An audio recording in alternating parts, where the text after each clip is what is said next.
এটি হচ্ছে সালামিয়ারের head office. Salalah শহরের হেড অফিস হচ্ছে সালামিয়ারের এটি। আর এটি অবস্থান হচ্ছে এই যে গড়ি চত্বর, ক্লক টাওয়ার বলা হয় এটাকে, গড়ি চত্বরের পাশেই। আর এটি হচ্ছে হাফা হাউস, অনেক পুরানো বিল্ডিং, পরিচিত বিল্ডিং হাফা হাউস।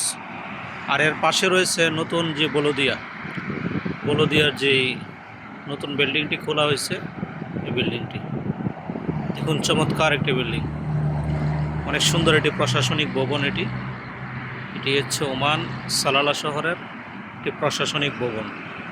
আর আপনারা দেখতেছেন রাতের ওমান শহর। আর আমার সামনে দেখেন এই যে সারি সারি গাড়ি রাখা আছে, এগুলো হচ্ছে পার্কিং করা আছে।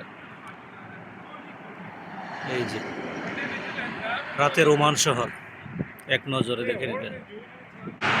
এটি হচ্ছে লোকেশন বলদিয়া জুফার দাইরাতুল খাজানা।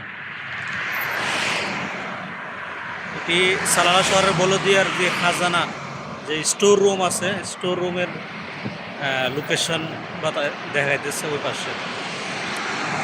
আর এই যে এক নজরে সালালা শহর।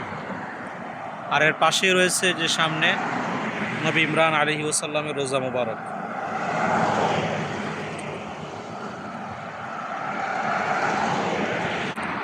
এই যে দেখুন রাতের ভিউটা অনেক সুন্দর লাগতেছে, চমৎকার একটি ভিউ আসে, তাই ভাবলাম আপনাদেরকে দেখাই।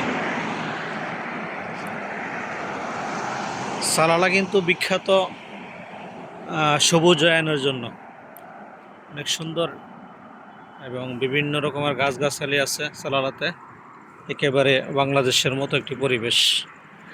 আর এই যে বাউন্ডারি দেখতেছেন, এর ভিতরে হচ্ছে মসজিদ নবী ইমরান এবং রোজা মুবারক ওই পাশে।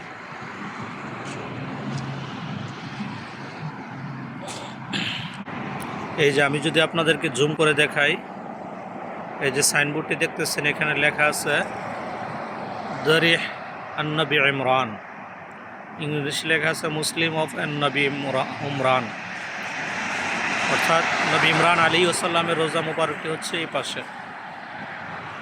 এই যে রাতে ওমান শহর দেখতেছেন আপনারা। এই যে এই গেট এখন বদ্ধ আছে, এই যে গাছগাছালি দিয়ে একেবারে অনেক সুন্দর একটা পরিবেশ, অনেক সুন্দর মনোরম একটা পরিবেশ। আপনারা ইতিমধ্যে আমার অনেক ভিডিও দেখেছেন, ভিডিওর মধ্যে দেখেছেন সালালা শহর এবং নবী ইমরানের রোজা মুবারক সম্পর্কে অনেক কিছু জেনেছেন। আর এটি হচ্ছে সেই কাঙ্ক্ষিত মসজিদ, আপনাদেরকে দেখাচ্ছি বাহির থেকে। এখন তো বন্ধ করা হয়ে গেছে। এই যে এটি মসজিদের মিনার।